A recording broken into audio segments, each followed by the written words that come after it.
Oui.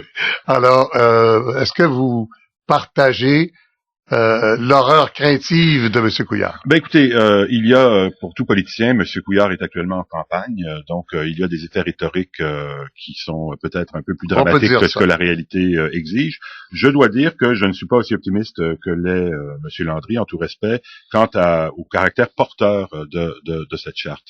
Je crois que c'est un élément d'éthique de base pour une société démocratique constitutionnelle comme la nôtre, que de limiter les droits individuels que dans la mesure où on peut faire la démonstration que c'est nécessaire pour un objectif identifiable et que les moyens qu'on adopte sont les plus parcimonieux que l'on peut adopter en termes de limitation des droits pour atteindre cet objectif.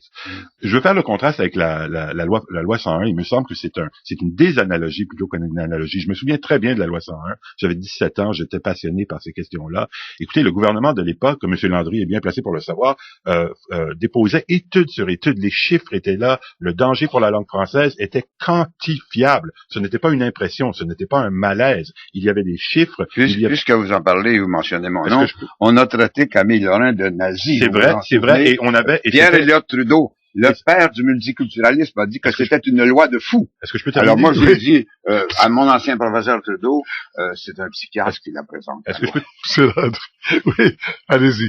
Alors, bon, on avait tort de dire ces choses-là, et je pense que quand on regarde les deux projets de loi, on voit d'un côté un projet de loi qui a été déposé avec des études empiriques à l'appui, et aujourd'hui, quelque chose qui est basé simplement, on demande depuis 2 mois au ministre Drainville et au gouvernement de fournir des études pour montrer qu'il y a véritablement un problème, qu'il y a des gens qui ont été servis de manière non neutre par les bureaux de l'État et qu'il y a donc un problème à régler par ce moyen-là.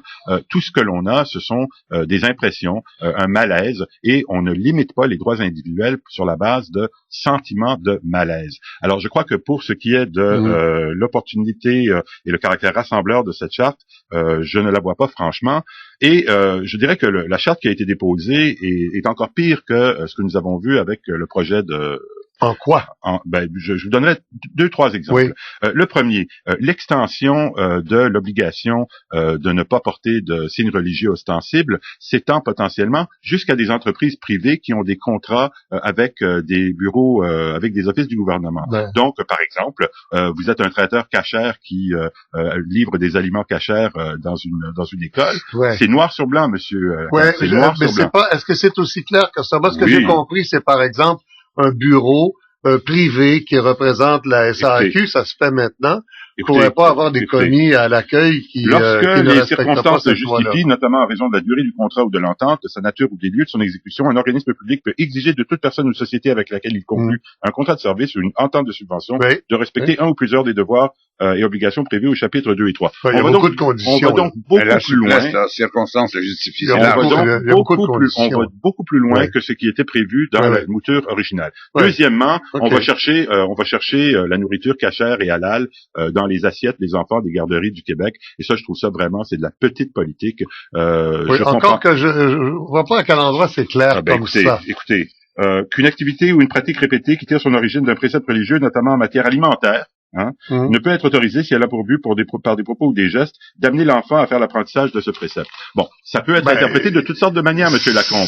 Mais la porte est ouverte. Si l'alimentation devient l'occasion d'un enseignement religieux, c'est ce qu'on comprend, non? La porte est ouverte. Écoutez, il y a un côté dont on pourrait parler, je pense que M. Pelletier est beaucoup mieux placé que moi pour en parler, c'est le caractère extrêmement vague. On voulait apporter de la clarté et on ne fait que, article après article, apporter encore plus de confusion. Le troisième exemple que je donnerais, c'est que, venu de nulle part, la dimension patrimoniale devient une clause interprétative des droits et libertés inscrits dans la Charte des droits et libertés du Québec, au même titre que l'égalité homme-femme et la laïcité. On parle beaucoup de l'égalité homme-femme et de la laïcité, mais on parle moins du fait que, subrepticement, dans ce projet de loi, la dimension patrimoniale a aussi été glissée, ce qui, encore une fois, ouvre la porte, pas nécessairement, mais possiblement, à ce que on ait ici une charte catholique. Mais tout le monde comprend que c'est la clause de la Croix du Mont-Royal.